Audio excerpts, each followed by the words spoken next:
कहानी मेरी कावड़ यात्रा। 40 डिग्री की गर्मी, नंगे पैर, कंधे पर 20 किलो की कावड़ और बीच में टंगी थी एक फोटो एक बेटे की जो अपने बाप का अधूरा सपना पूरा करने निकला था। बोल बम हर हर महादेव।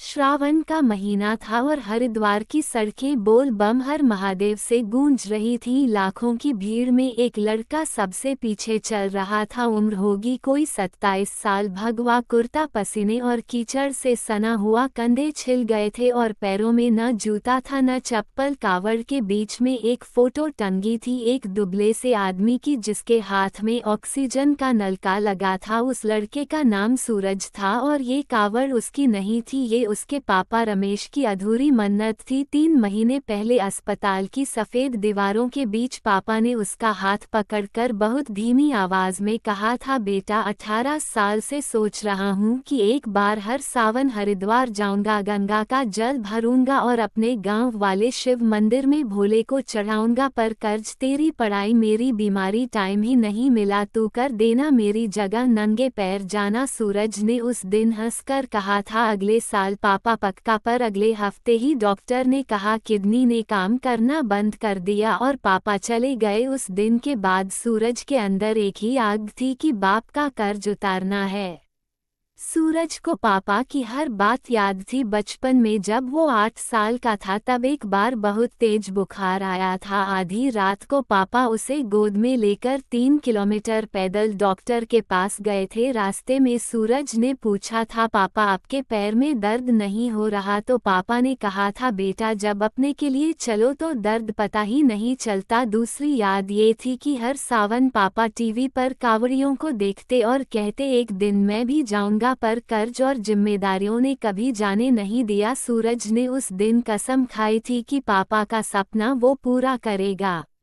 सावन आते ही उसने दिल्ली की फैक्ट्री से इस्तीफा दे दिया। सेठ ने कहा, पागल है, 15,000 की नौकरी छोड़ रहा है। पर सूरज ने बस अपना बैग उठाया, जेब में 3,400 रुपये थे। पुरानी साइकिल बेचकर नई कावड़ ली, भगवा कपड़े खरीदे और पापा की फोटो को लेमिनेट कराकर कावड़ के बीच में टांग दिया। माँ ने रोते हुए कहा, बेटा तू भी चला जाएगा तो मैं किसके सहारे रहूंगी? सूरज ने माँ के पैर छूकर कहा, माँ 12 दिन की बात है, पापा का कर्ज उतार कर आ जाऊंगा।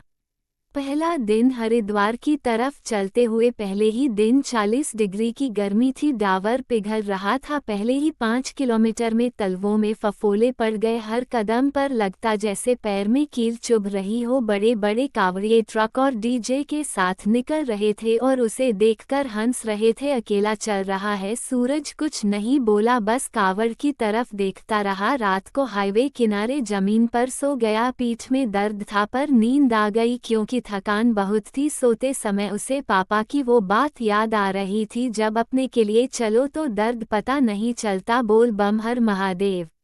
दूसरा दिन सुबह से शाम तक बस चलते रहना था। रास्ते में कोई एक रोटी दे देता, कोई पानी का घूंट। सूरज को भूख कम, प्यास ज्यादा लग रही थी। धूप सीधी सिर पर पड़ रही थी और भगवा कुर्ता पसीने से भीग गया था। सब अपने ग्रुप में डीजे पर नाचते जा रहे थे। सूरज बस मन में पापा से बातें करता, पापा देखो मैं चल रहा हूँ। पैरों के छाले फूट गए थे पर उसने किसी को नहीं बताया। रात को एक पेड़ के नीचे लेटा तो पैरों में जलन हो रही थी। माँ की याद आई जो रोते हुए बोली थी, 12 दिन की बात है बेटा।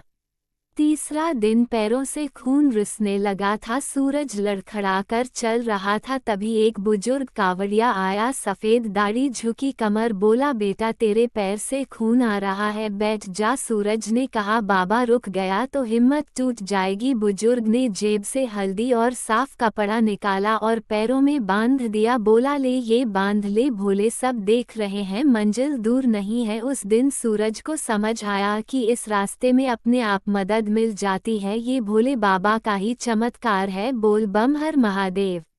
चौथा दिन बिल्कुल खामोश गुजरा, ना कोई बात ना कोई सहारा, बस कावड़ और सूरज। धूप तेज थी और रास्ता लंबा, हर कदम पर पापा की याद आती। शाम को एक गांव में लोगों ने प्रसाद दिया। सूरज ने हाथ जोड़कर मना कर दिया, अभी व्रत है। रात को कावड़ को सीने से लगाकर सो गया, जैसे पापा को पकड़ रखा हो।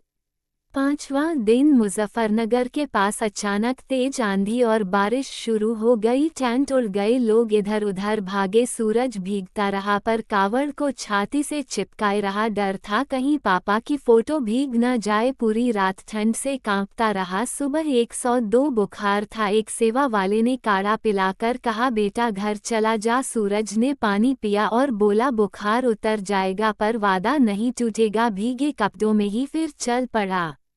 छठवां दिन शाम होते सूरज हरिद्वार पहुंच गया। 6 दिन चलने के बाद हर की पौड़ी सामने थी। लाखों कांवड़ियों की भीड़ में वो भी घुस गया। उसी शाम को डुबकी लगाई और कांपते हाथों से पापा की फोटो को गंगा में डुबोया। फिर बहुत संभाल कर कलश में गंगा जल भरा। कलश का वजन 20 किलो था पर उसे लगा जैसे पापा का आशीर्वाद कंधे पर आ गया हो। जल भरते समय उसकी आंखों से आंसू आ गए। पापा देखो, मैं आपका सपना पूरा कर रहा हूँ। गंगा मैया की जय बोलकर वहीं रात रुक गया।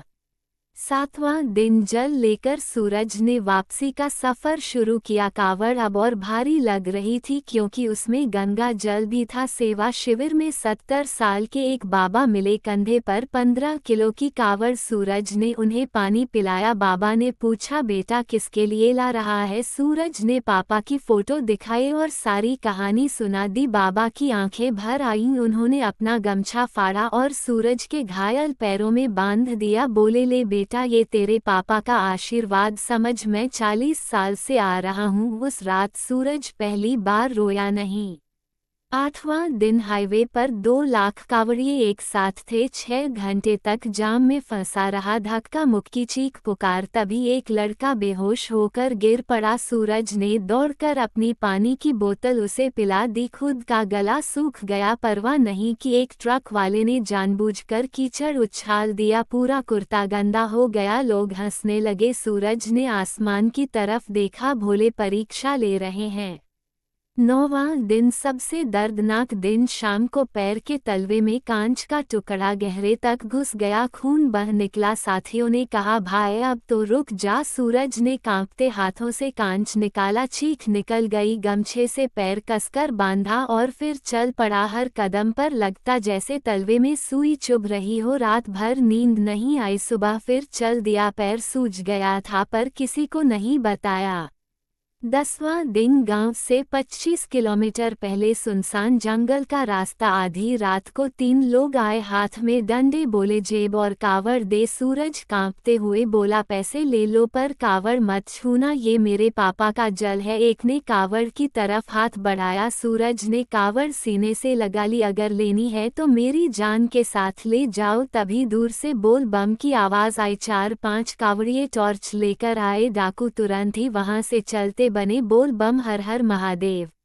11वां दिन जेब में पैसे खत्म। पूरा दिन सिर्फ गंगा जल पीकर निकाला। शरीर कमजोर, चक्कर आ रहे थे। शाम को एक ढाबे वाले ने देख लिया। बोला, बेटा आ जा, खाना खा ले। सूरज ने कहा, पैसे नहीं है। ढाबे वाला हंसा, कावड़ियों से पैसे नहीं लेते, जा भोले का प्रसाद समझकर खा ले। दाल चावल खाकर लगा जैसे अमृत मिल गया हो। रात के 2 बजे पेट में दर्द हुआ। तभी एक 8 साल का बच्चा आया, भैया मेरी माँ बेहोश हो गई, शुगर लो हो गई थी। सूरज के पास जो आखिरी बिस्कुट और आधा लीटर पानी बचा था सब दे दिया। 12वां दिन गांव से 18 किलोमीटर पहले धूप ऐसी कि पैर जल जाएं। कांच वाला घाव पक गया था। हर 100 कदम पर रुकना पड़ता। जब गांव की सीमा आई तो ढोल नगाड़े बजे। रमेश का बेटा आ गया, अकेला कावड़ लाया है। पूरे गांव के लोग सड़क पर आ गए थे। गांव के शिव मंदिर की 51 सीढ़ियां चढ़ी। हर सीढ़ी पर लड़खड़ाया। मंदिर में पहुंचकर कांपते हाथों से कलश खोला और शिवलिंग पर जल चढ़ाया। जैसे ही जल गिरा घंटी बजी और झमाझम बारिश शुरू हो गई। पूरा गांव हर महादेव करने लगा। जल चढ़ाने के बाद सूरज सीधा घर गया। आंगन में माँ दरवाजे पर खड़ी रो रही थी। सूरज ने दौड़कर माँ के पैर छुए। माँ ने उसे सीने से लगा लिया। सूरज की आंखों से आंसू बह रहे थे। उसने माँ से कहा, माँ मैंने वादा पूरा कर दिया, पापा का कर्ज उतार दिया। बोल बम, हर हर महादेव। उस दिन सूरज को लगा पापा का कर्ज सच में उतर गया। अगले साल से सूरज अकेला नहीं जाता। अब 25 लड़के उसके साथ चलते हैं। बोल बम, हर हर महादेव। बोल बम हर हर महादेव। @सुनील सिंघग्र चैनल को सब्सक्राइब करें, वीडियो को लाइक करें और शेयर करें। वीडियो देखने के लिए धन्यवाद।